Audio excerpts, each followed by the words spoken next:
get it, shake down. If they don't get it, shake down. If Richmond doesn't get it, shake down. No justice, no peace. No justice, no peace. No racist, police. No justice, no peace. No justice, no peace. No justice, no peace. No justice, no peace. Justice and reformation. Justice and reformation. Justice and reformation. Justice and reformation. Justice and reformation. Justice and reformation. Justice and reformation. Justice and reformation. Justice and reformation. Justice and reformation. Justice and reformation. All right, ladies and gentlemen, we are here. Now let us join together in unity in the movement song. I ain't gonna let nobody turn me around, turn me around, turn me around. Ain't gonna let nobody turn me around. I'm gonna keep on walking, keep on talking, marching up the freedom land.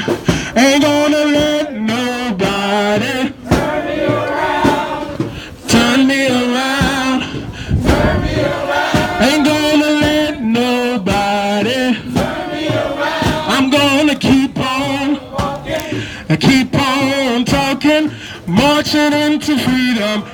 Ain't gonna let this racist system, I'm gonna let this racist system turn me around, turn me around.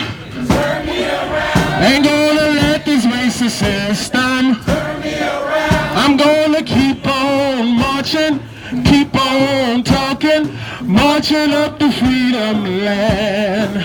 Ain't gonna let this hatred turn me around, turn me around, turn me around. Ain't gonna let this hatred turn me around. I'm gonna keep on walking, keep on talking, marching up the freedom land.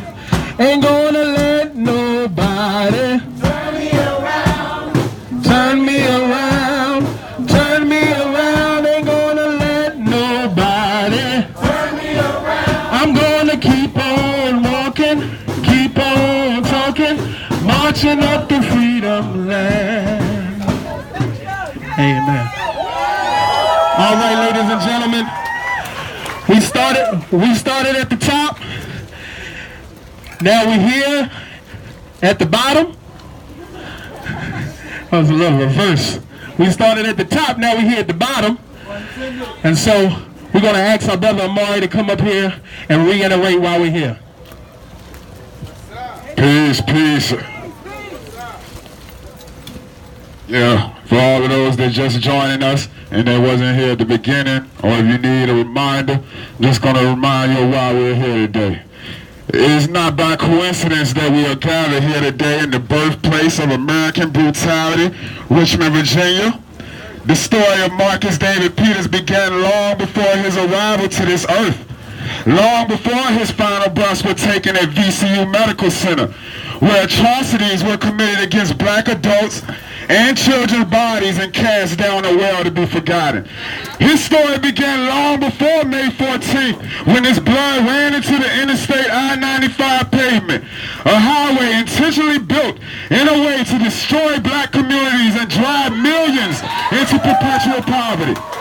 His story began long before his employment at the Jefferson Hotel, an establishment named for a man alleged to stand for freedom and liberty, but who affirmed a constitution that denied that to men and women of color.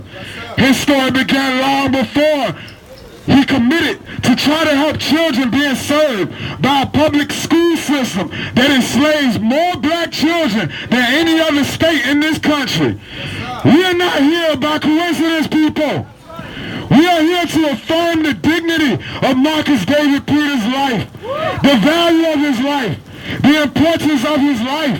We are here to say to this country, to this state, to this city, to this police department, that we must end the murder and dehumanization of black and brown people. We demand justice. justice for Marcus David Peters. Not tomorrow, not next week, not next year. Today, we demand justice and reformation. Today.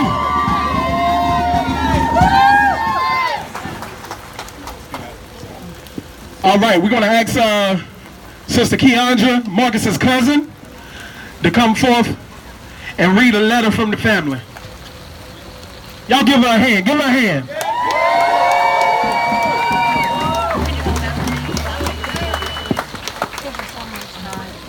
Thank you all for being here. I'm reading this letter on behalf of my Uncle Jeff, who wrote this from his heart. Officer Michael Nyantaki, when did you plan on serving and protecting my nephew, Marcus David Peters? Is it when you quickly realized that he was having a mental health emergency? Or was it when he was running away from you, unarmed, naked, alone, scared, and confused, running towards oncoming traffic? When did you plan on serving and protecting Marcus David Peters? Was it in the moment when you hastily made the decision to arm yourself with the tool you intended to use? Was it when you failed to properly use a taser that you were equipped with that apparently didn't deploy and connect? When did you plan on serving and protecting Marcus David Peters? Was it when you fatally shot him in his abdomen, not once, but twice? Or was it when he laid on the cold, hard ground, bleeding out and clinging to life? Perhaps it was when you uttered the words, "Don't bring your tasers, but firearm, just in case we need more deadly force."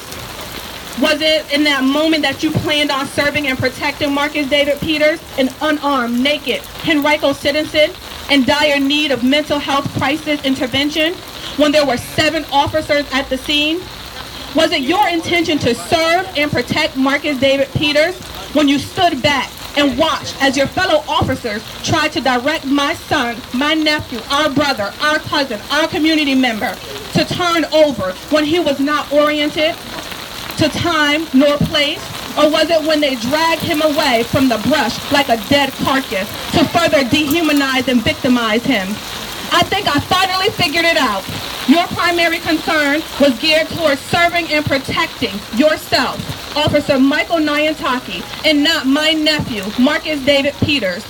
This community does not need the so-called serving and protecting that you rendered, as it will most certainly lead to the same fate that my nephew, Marcus David Lamar Peters, endured that untimely led to his untimely death.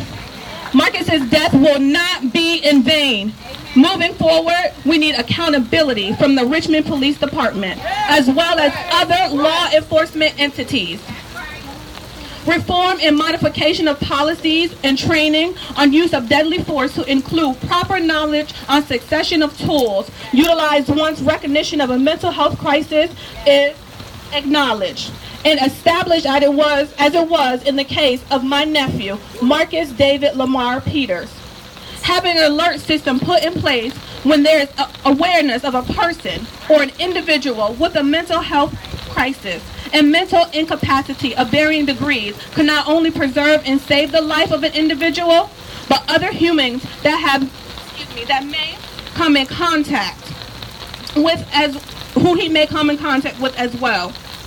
My nephew, as it appears, and other entities have been hurt, brutalized, and victimized.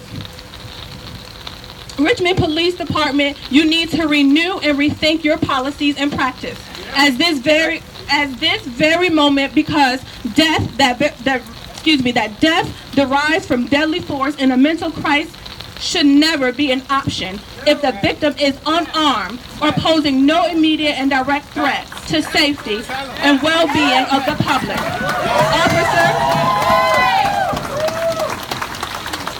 Thank you.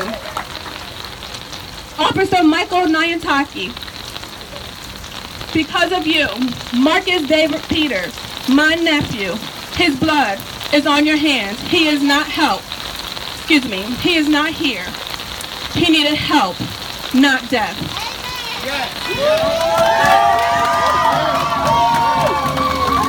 No justice? No peace! No racism! Now we have Sister Princess Blandon, Marcus's sister, You all have heard it many times. Y'all put your hands together for Sister Princess Blandon as she comes forth and brings forth order for this police department in this city.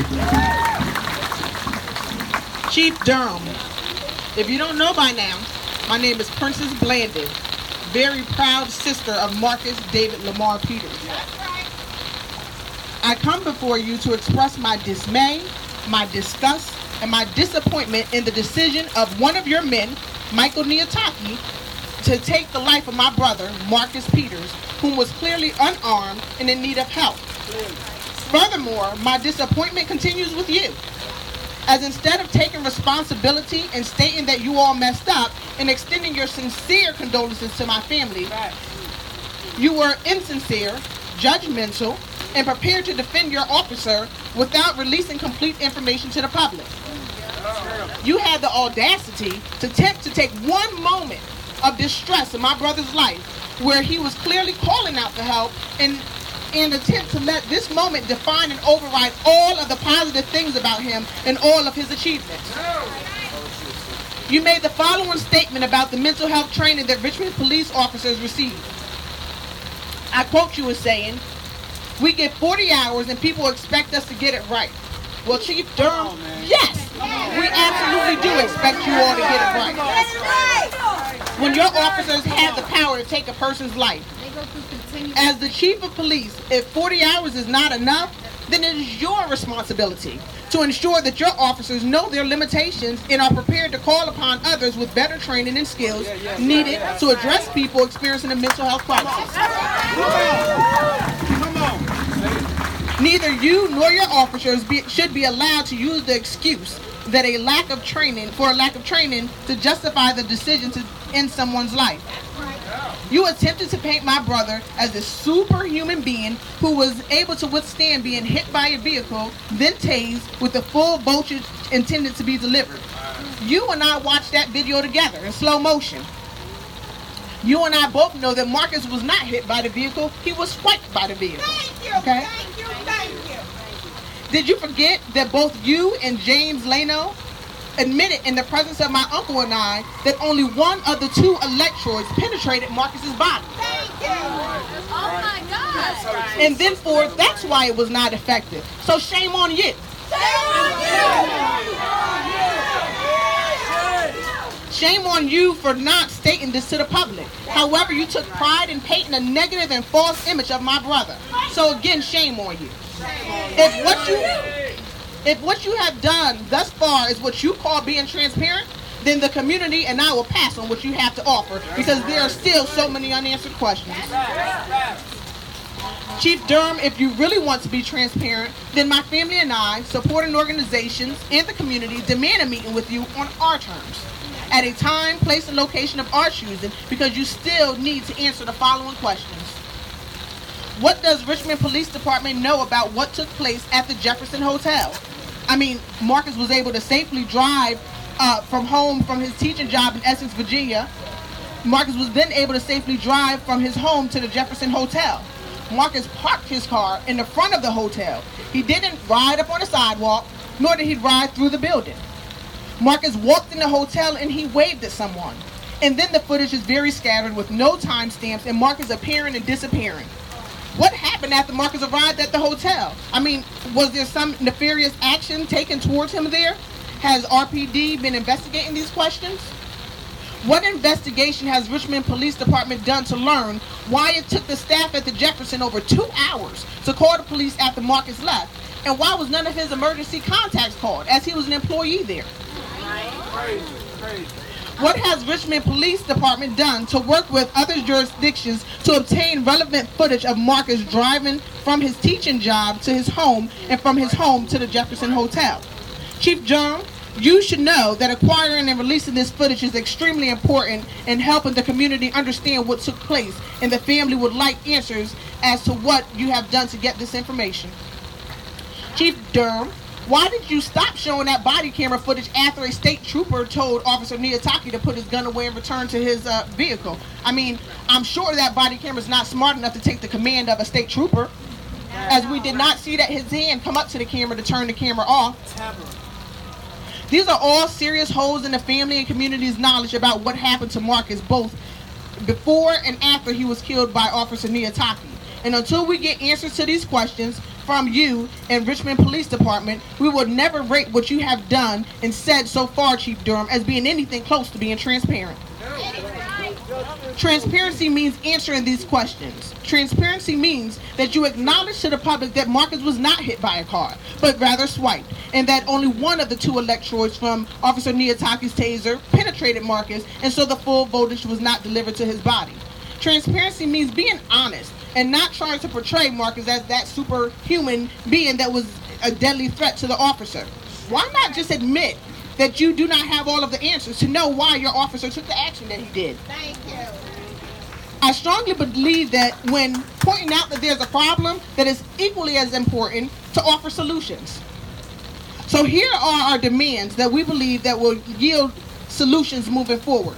These demands also define what justice for Marcus looks like to us and how we need to go forward with reformation. Justice. Reformation of the Richmond Police Department and policing culture in general to ensure that no family ever has to go through this tragic suffering again. Yes. Chief Durham, you must release publicly the current Richmond Police Department's policy on training officers in crisis intervention and mental health stabilization, that 40-hour training that you referred to, as well as the specific details of that training.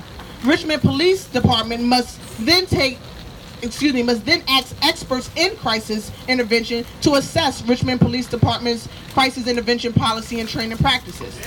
Chief Durham, you must also release the conclusion of that assessment to the family and public. Our second demand, the Richmond Police Department, together with members of my family, members of the community, limited elected officials, and law and policy makers must work together to make a Marcus alert to be implemented in the city of Richmond. When a community member is experiencing a mental health crisis, others in the community will know to use this alert to notify a crisis management team comprised of specialized mental health and crisis intervention responders. These responders will not be members of the police department or the law enforcement officer or a law enforcement officer. The crisis management team's primary objective is to stabilize the situation in a non-lethal manner.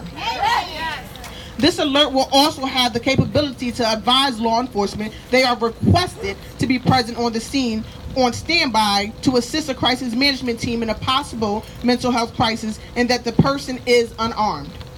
Any responding law officer will employ, if necessary, non-lethal tools such as a net gun, pepper spray, a baton, a taser, and hands-on tactics if a member of the crisis management team requests law enforcement assistance.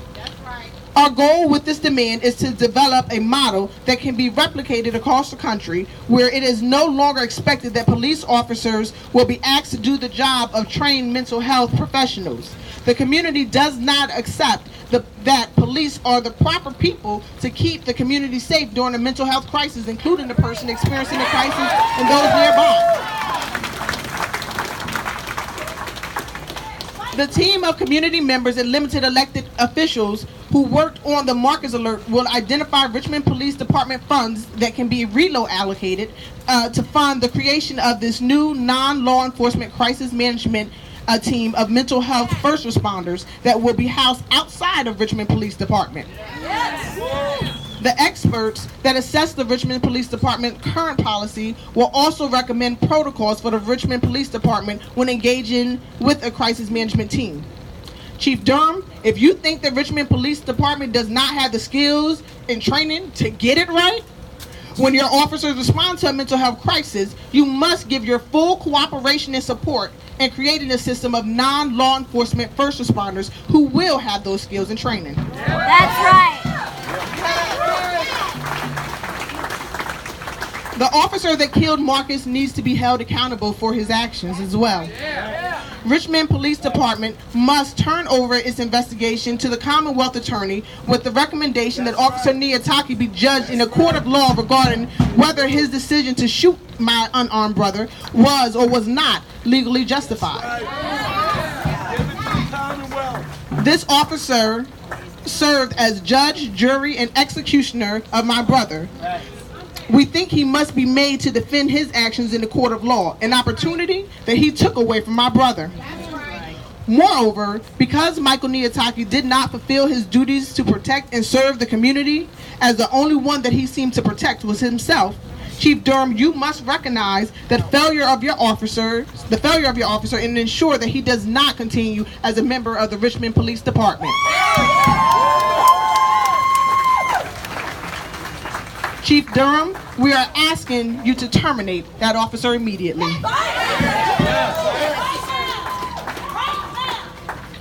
Chief Durham, since you now know what the family and the community believe real transparency looks like, you must make a sincere public apology to my family for the death of my brother without being insensitive, without being judgmental, without trying to defend your officer and justify his action before you have fully answered all the questions that remain regarding what happened that day my brother was killed.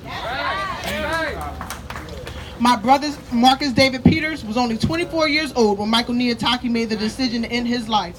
So Chief Durham, we, the family and community, give you 24 days to publicly acknowledge and respond to our demand. Again, Marcus needed help, not death. Oh, come on, y'all, give the family a hand. Give Princess a hand.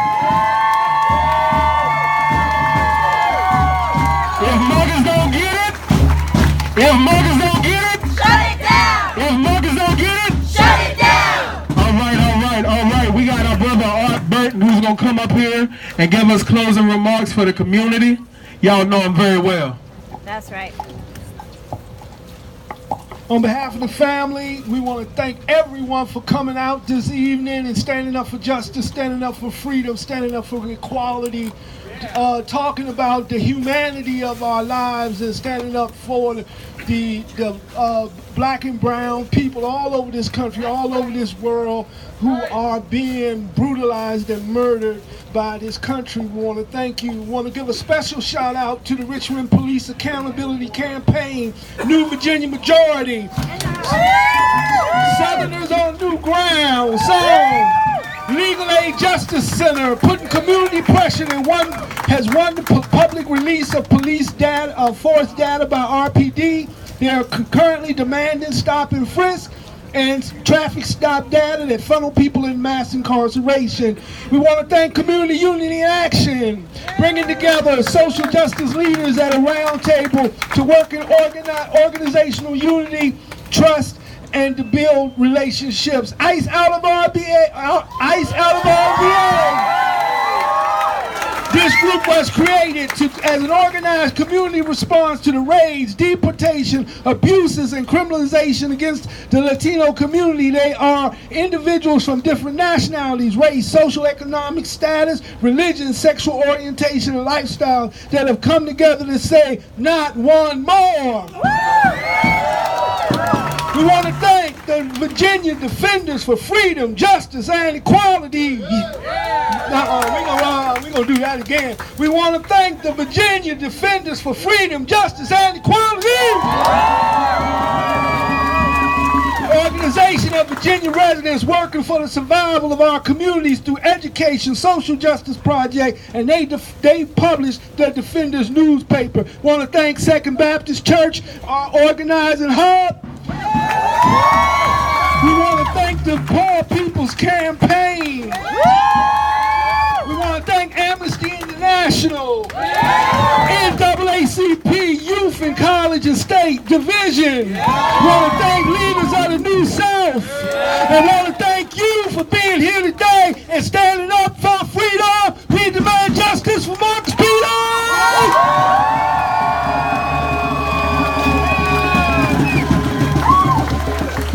All right.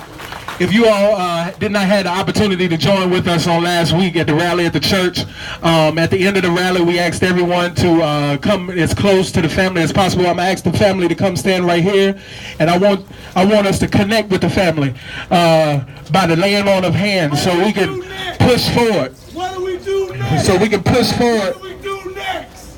What do we do next? What do we do next? What do we do next? What do we do next? Hey, Art, you got those demands again? Put them on in that brother's hand. The police has no power to give us what we want. LeVar Stoney does. LeVar Stoney. He can fire the man, fire the police chief. All right.